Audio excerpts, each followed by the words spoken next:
The worst thing that could happen is you think you own that property, then when it's time to sell it, they actually have. Do not go down to the county and just do a simple quick claim deed, but you don't have any money. These are the things you're going to make sure you have. Hey everybody, in this video, I'm going to tell you how to buy your siblings out of your inherited property. Let's say y'all inherited a property, one of you wants to sell it, the other one wants to keep it, or vice versa. Here's how you can buy them out of the property. My name is Vince. I'm the CEO of OT Investment Group. We're a local Dallas trusted investment company that specializes in giving homeowners cash offers for their property. Here's how you're going to buy your siblings out of the property. Make sure everything is in writing, no matter how good of a relationship you have. Make sure you hire an attorney or go through a title company that has an attorney, and make sure you have title insurance. Okay, so these are the things you're going to make sure you have. The worst thing that could happen is you thought that you legally bought your sibling out of the property, and your kids think that they own the property, and when they try to sell it in the future, they find out that your siblings still have rights to that property.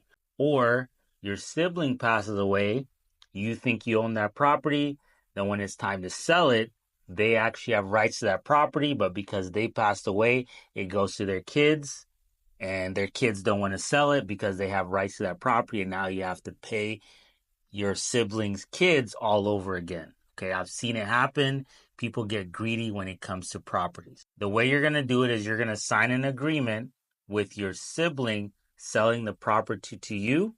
On top of that, they're also going to sign a release that says they have no rights to that property and they're voluntarily giving those up.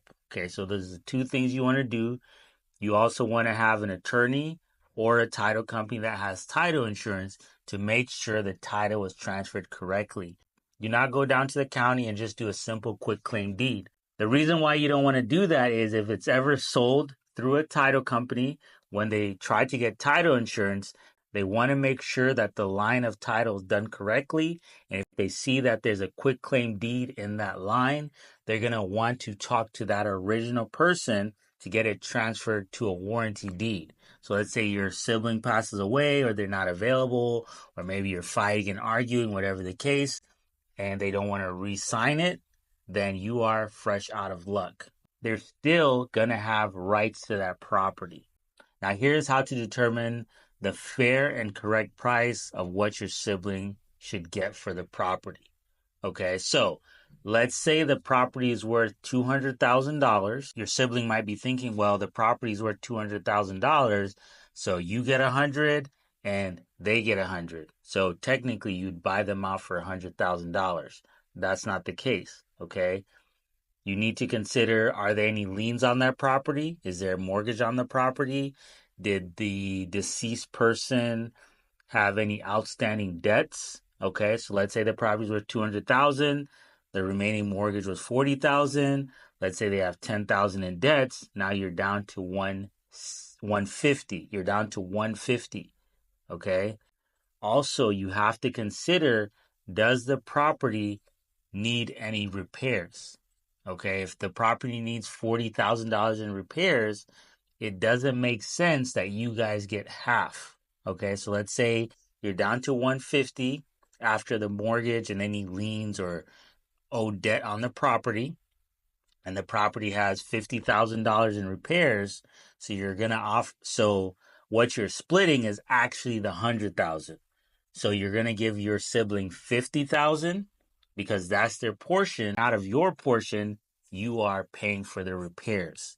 So it might seem like you're getting more, but you're not, because you have to pay for the repairs. Of course, if you hire the correct people to do the rehab, or you do it over time, let's say you're not in a rush, it may seem like you're getting more for the property, but you're not, because you had to come out of pocket for those expenses. Now, let's say you want to keep the house, your sibling wants to sell the house, but you don't have any money.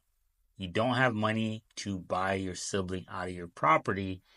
Here's what you can do. If you're behind on your mortgage, if you're facing foreclosure, if you have an inherited home, you don't know what to do with, if you have a home that needs repairs, send it our way. We would love to give you a same day cash offer. The next thing you can do is you can go to a bank with all the scenarios I gave you, and you can request to refinance, okay, to take money out of the equity of the home. And that's how you're going to pay your sibling off. Let's say you don't have good credit, okay, and the bank does not want to loan you money on the property.